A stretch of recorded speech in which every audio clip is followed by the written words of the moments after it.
समाज के हर तबके का विकास जरूरी, कहा बेसु का उपाध्यक्ष डॉक्टर चंद्रभान ने।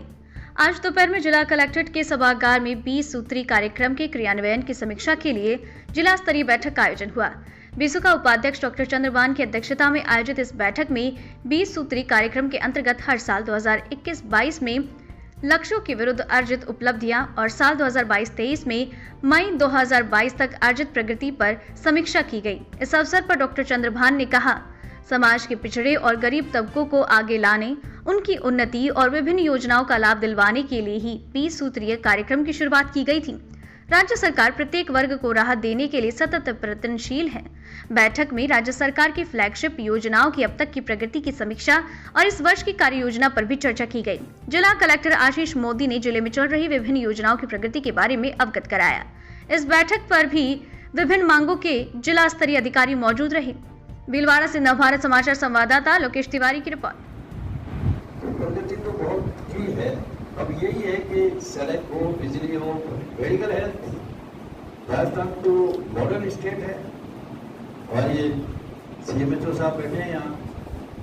हम लोग कॉलेज में थे तो हम प्रोफेसर से रिक्वेस्ट करते थे कि सर ये मैं आपको इस बात के लिए बधाई देता हूँ कि यहाँ पर प्रधानमंत्री ग्रामीण सड़क योजना में अच्छा काम कर रहे हैं। आज गाँव में ऐसी सड़कें बन रही हैं जैसी पहले शहरों में होती थी या विदेशों में होती थी या फिल्मों में देखते थे। अच्छी सड़कें बन रही हैं गाँव में, प्रधानमंत्री ग्रामीण सड़क योजना। ज्यादातर गांव जो राजस्व है या बड़े गांव सब सड़कों से जुड़ गए। जी सर, क्या कुछ आज जी आज क्या आज की मीटिंग में क्या नया कुछ रहा?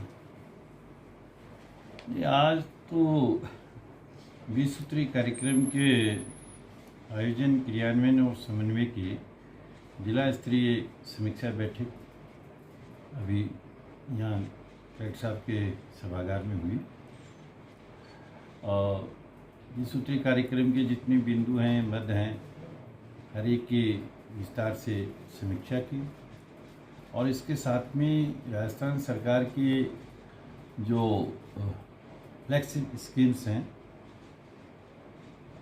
करीब 28 हैं, उन पर भी विस्तार से चर्चा हुई और समीक्षा की। मुझे ये कहते हुए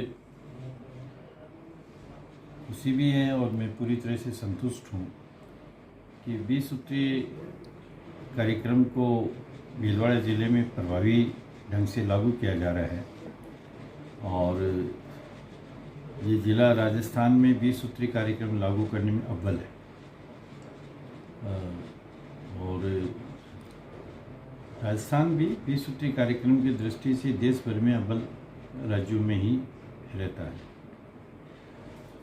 आगे के लिए जो 2000 अभी जो समीक्षा हुई वो वित्त वर्ष 2021-22 की हुई और इस वित्तीय वर्ष के लिए भी आगे के किस तरह से लक्ष्य वगैरह निर्धारित किए जाएं और कैसे प्रतिमाह की कार्य योजना बना करके उन लक्ष्यों को हम हासिल करें और सभी अधिकारियों को, जिसमें जिला कलेक्टर महोदय भी हैं, दूसरे संबंधित विभागों के अधिकारी हैं, उनको निर्देशित किया गया है कि अब की बार 89% से भी ऊपर के आसपास इनका है टारगेट अचीव करने का और अगली बार 90% से ज़्यादा अचीव करेंगे तो ये ज़िला फिर राजस्थान में सिरमौर ज़िला रहेगा 20 सूत्री कार्यक्रम की दृष्टि से।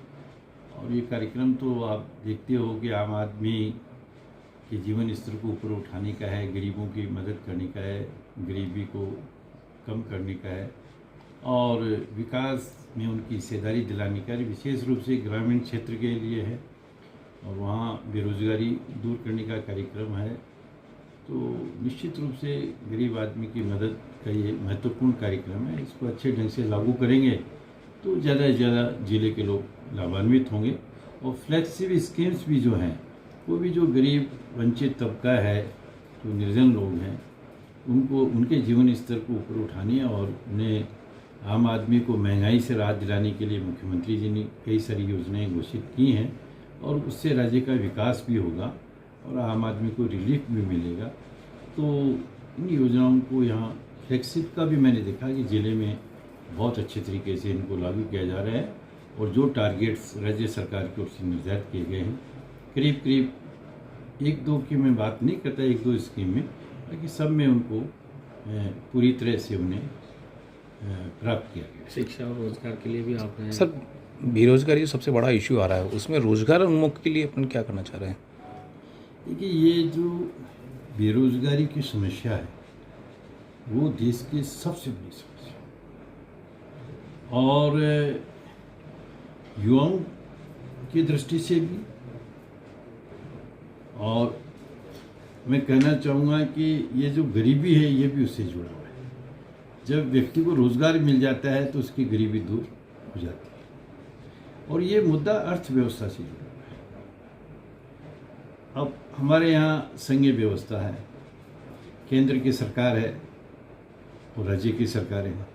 राज्य की सरकारें अर्थव्यवस्था को गति देने में सहयोग कर सकती हैं, लेकिन देश के अर्थव्यवस्था की दिशा निर्धारित करने का काम केंद्र की सरकार है। मुझे ये कहते हुए अफसोस है कि पिछले 8 वर्षों में, मैं केवल ये नहीं कहना चाहता कि कोई रेलवे में नौकरी नहीं निकली, या मिलिट्री में भर्ती नहीं हो रही है, बैंकों में भर्ती नहीं हो रही है, केंद्र सरकार भर्ती नहीं कर रही है, और राजस्थान सरकार भर्तियाँ ज़्यादा कर भी रही है, लेकिन वो केवल इसका बेरोजगारी का मुद्दा जो है सरकारी नौकरी से नहीं जुड़ा हुआ है, ये अर्थव्यवस्था से जुड़ा हुआ है। हमें विशेष रूप से एग्रीकल्चर पर, इंडस्ट्रीज पर, और जो दूसरे जो इंफ्रास्ट्रक्चर पर, इनके डेवलपमेंट पर विशेष ध्यान देना होगा।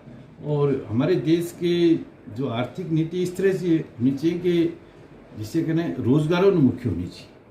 हमें किसी भी विभाग में कोई भी प्रोजेक्ट केंद्र सरकार लेवे तो उसमें ये इस बात का ध्यान रखा जाए कि इससे रोजगार कितने पैदा होंगे। अब ये केंद्र की जो सरकार है, ये तो जो पहले पुराने समय में कांग्रेस के समय में जो PSUs खड़े किए थे, जिनके माध्यम से लोगों को रोजगार भी मिला था और एक देश का विकास भी हुआ था, अब एक एक करके उनको बेच रहे हैं या प्राइवेटाइजेशन करते हैं, चाहे वो एयरपोर्ट हो, चाहे रेलवे हो, या आपका क्या करना चाहिए इसका ये LIC तक। तो इससे तो कोई इम्प्लीमेंट नहीं। मोदी जी ने सबसे पहले जब वो आए प्रधानमंत्री बने, उस समय सबसे बड़ा नारा ये युवाओं को आकर्षित करने के लिए दिया था कि हम 2 करोड़ युवाओं को रोजगार देंगे सालाना। 8 साल हो गए, 16 करोड़ को यदि रोजगार मिल जाता तो आज ये बेरोजगारी की समस्या होती नहीं 8 साल में। मैं ये नहीं कहता कि मोदी जी सबको कोई सरकारी नौकरी सर वो तो केंद्र सरकार को लेकिन अर्थव्यवस्था इस तरह से मजबूती के साथ में, मतलब दिशा ऐसी करनी चाहिए थी। अब आत्मनिर्भर अच्छी बात है, हम लोग कहें कि हमारे यहाँ में make in India, made in India, ये सब नारे बहुत अच्छे हैं, नारों से काम नहीं चलता। असली बात यह है कि बेरोजगारी दर क्यों बढ़ रही है, इस पर भारत सरकार को चिंता करनी चाहिए, और राज्य सरकारों को भी उस चिंता को दूर करने के लिए केंद्र को सहयोग करना चाहिए। अंग्रेजी माध्यम शिक्षा के बारे में भी आपने चर्चा की। अब अंग्रेजी का तो देश में आकर्षण है, और ये जनता की बड़ी पॉपुलर डिमांड थी कि भाई सरकार को भी अंग्रेजी स्कूल खोलने चाहिए। चूँकि अंग्रेजी माध्यम के स्कूल नहीं हैं तो हमारे बच्चे अच्छी शिक्षा नहीं ले पा रहे हैं, वो कॉम्पिटिटिव एग्ज़ाम वगैरह में वो सफल नहीं हो पा रहे हैं। गांव के लोगों के, साधारण लोगों की बातें, और प्राइवेट स्कूल हैं वो बहुत महंगे होते जा रहे हैं, फीस वगैरह ज़्यादा है। तो सरकार ने इनकी एक शुरुआत की है और इसके परिणाम भी अच्छे आ रहे हैं, इसमें अच्छे नामांकन हो रहे हैं। अब इसमें कुछ फैकल्टी वगैरह का इशू है तो इसको सरकार सॉर्ट आउट करेगी। नए कैडर भी बना रहे हैं और नए सिलेक्शंस भी, अच्छे टीचर्स जहाँ भी अवेलेबल हैं वो भी जिलों में अभी बाकायदा इंटरव्यू वगैरह होकर के इस काम को कर रहे हैं, और अल्टीमेटली अलग से कैडर बनाना है, उस काम को कर रही है सरकार। जल्दी मैं मान के चलता हूँ कि 10,000 टीचर्स की इस अंग्रेजी माध्यम स्कूलों के लिए भर्ती हो जाएगी।